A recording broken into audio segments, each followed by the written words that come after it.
Tuzagubaka.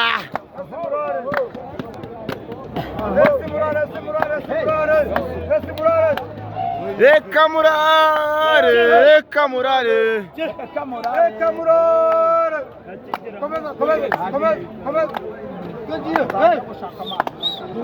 Hejuru. Amaboko hejuru. Kujipoti masana kwagiye. Kujipoti. Urubyiruko. Kujiji. Ngumi.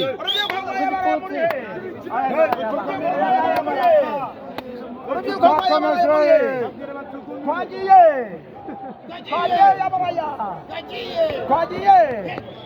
Hejuru. Tuzamuke. Kwerekere.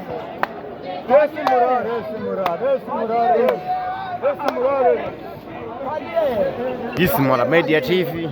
Kwagiye hejuru.